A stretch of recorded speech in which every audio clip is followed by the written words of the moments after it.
Branch, it's time we find the rest of our brothers and get the band back together. Brozone! We're gonna have the best family reunion ever. Brozone 2.0. Brozone reunion. Brozone, here we bro again. Brozone, where's they bro? I don't know. We're gonna find them! So a few days ago, I saw an advanced screening of Trolls Band Together, the third film in the Trolls trilogy and the most recent effort of DreamWorks Animation. So I should briefly talk about the first two, because while the second one did come out the year I started making videos, it came out about a month before I actually started doing reviews. So I don't think I've ever actually talked about these movies on my channel. I've reviewed a few DreamWorks movies, but I've never really talked about these movies in particular. Now, the first one is terrible. It's straight up bad. It's a movie for fucking 5-year-olds, and it's honestly not a very good movie for 5-year-olds. It'll keep little kids entertained, but for someone like me, it's just not for me. It's too childish, the writing is bad, the story's dumb. I hate the first movie. The second one, Trolls World Tour, was a bit of an improvement. It was definitely better than the first one. It had a better plot, even if it just straight up ripped off Avengers Infinity War. The characters were a bit more likable, the songs were a little less annoying, except for the one pop medley they had in the middle that had a lot of shitty songs in it. And the villain was a bit more fun.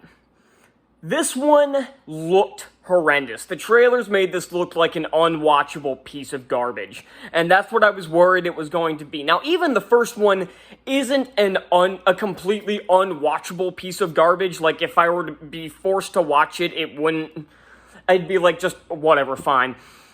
But I guess the best way to describe those movies is harmless. They're bad, but they're harmless. And that's exactly how I would describe this movie too. I'm trying to figure out whether or not it's better than the first movie. It's not as good as the second one. I say as good as the second one. The second one's not very good either. I'd say this is probably in between the first and second movie. And and I will say this, it was not nearly as bad as I thought it was going to be. Like I said, the trailers made this look like a repulsive, just utter piece of trash that would be torturous to sit through. And it wasn't that bad. It was, like I said, it's bad, but it's harmless. It's, like I said, it's on par with the first two movies. It has all the same strengths, and it has all of the same weaknesses. So let's talk about some of those strengths first. And the first one is the animation. The animation is very fluid. It looks really nice. The colors are vibrant. I was going to say set designs. The scenery is really nice to look at. And the character models are pretty cool, even though technically these movies are based off the little Trolls dolls that used to be big in like the 90s, early 2000s, whenever. Although if you didn't tell me that, I probably wouldn't have even known. And is that really the only thing? Well, I'm trying to think if there's anything else good in this. I guess the voice acting is fine. It has a lot of big names to it.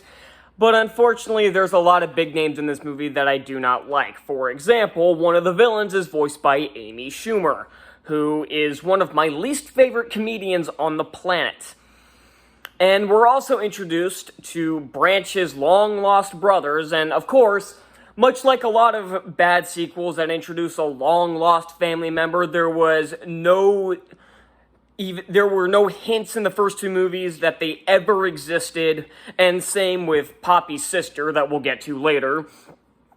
And these said brothers are voiced by Eric Andre, Daveed Diggs, Kid Cudi, and Troye Sivan. And they all do fine, but they're just fine. I don't particularly like Justin Timberlake as a person. I'm not a huge fan of his music either. And of course he's one of the main characters, so he has a lot of screen time, which isn't exactly the thing. I like Anna Kendrick in a lot of roles she's in, and she does, but unfortunately the character she's given, just like the first two movies, is annoying as hell. She doesn't shut up, and I know she's supposed to be, like, a big bubbly personality and everything, but it's too much. She gets on my nerves, and she did in all three of these movies. And her sister is unfortunately voiced by Camilla Cabello, who is somebody else I don't particularly like. Thankfully, she's not in the movie very much. And it's not like her voice acting was god-awful, but I just don't really like her. The two villains, like I said, one of them was voiced by Amy Schumer, who I hate, and of course didn't do her own singing. She was dubbed by someone named Brianna Mazzola, who I've never heard of. And the male one, I don't remember their names, is voiced by Andrew Rannells, who is tremendously talented. And he's actually a good singer. He did his own singing in this one because he was a Broadway actor. That's all. I think that's all, like, the main acting performances that I can really think of. All this. Oh, I guess Zooey Deschanel is the female Bergen. Why can't I think of anybody's name in this? I don't know why. I guess that tells you how forgettable the characters are. Oh, it's Bridget. That's her name, Bridget. And again, she does fine. All the voice acting in this movie is fine. But now we get to the weaknesses that all these movies share. And the biggest one is the writing. All of the plots for these movies are dumb. They're all just, like, fetch quests. They're all MacGuffin quests. Even this one is technically a MacGuffin quest. Just the MacGuffins just happen to be people. It's just a getting the band back together story, and I do appreciate that this isn't some kind of, like, world-ending threat like the last movie was. They're keeping it a lot smaller, so it's a little less insufferable to sit through. And again, I think the second one did have a stronger villain. It was just the story was so much worse.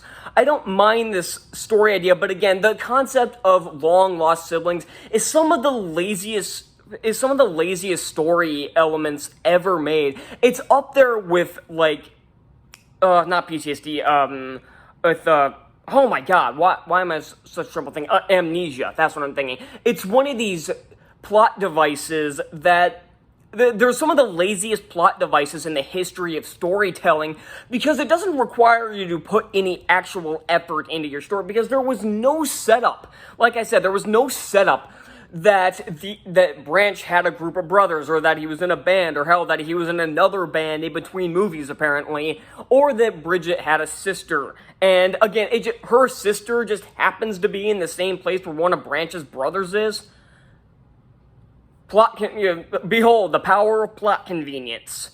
And then there's the songs. Now, a lot of these songs I don't particularly hate.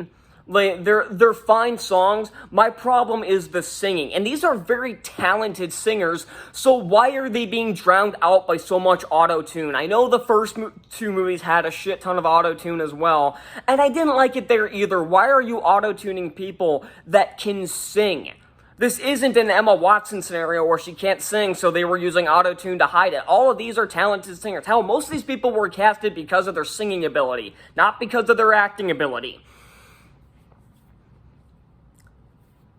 So I guess one plus of this movie, the second movie, the Bergens are actually around. The second movie, they just kind of disappear for some reason.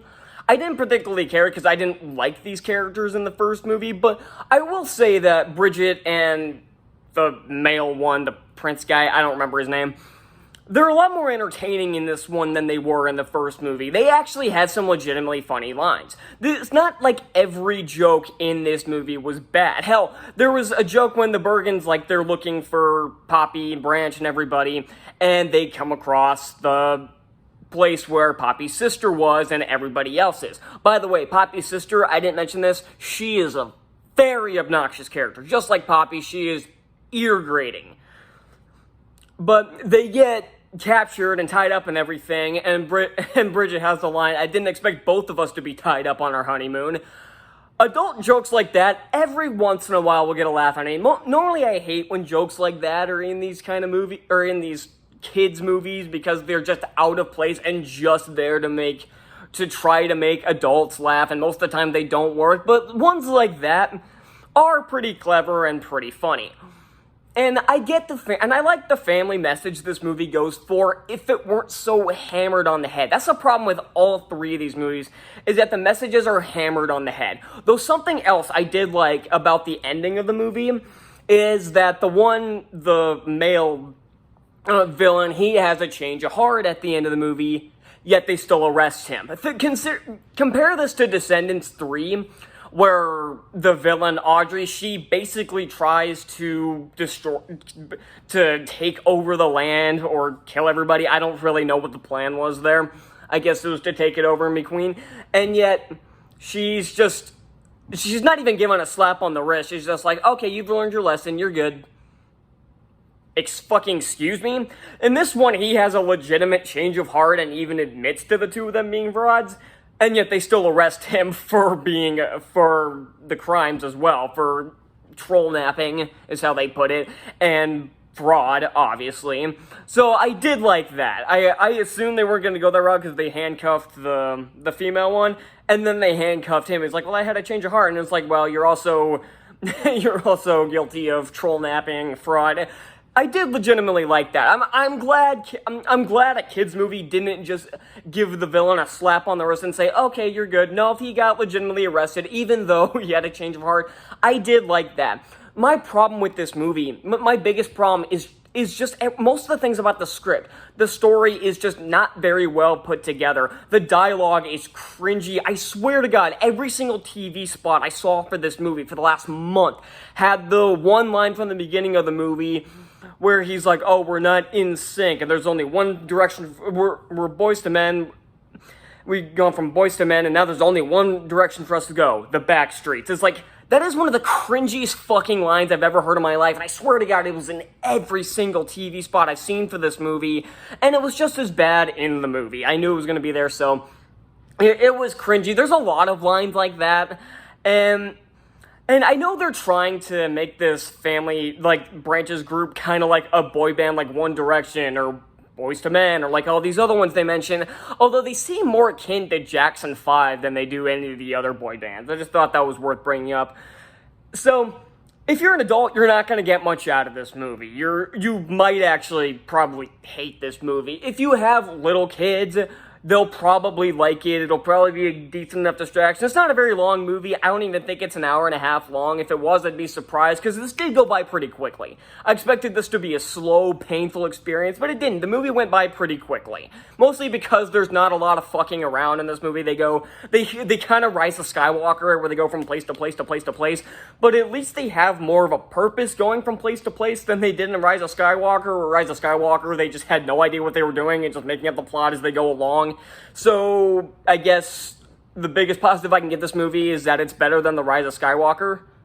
That's not exactly an achievement, but hey, take what you can get, DreamWorks. And this is definitely better than their last movie, Ruby Gilman, because that movie was torturous. This one, it's bad, but it's perfectly harmless. Like, if I were forced to watch this again, it wouldn't, like, I wouldn't be like, hell no, I can't watch this movie again.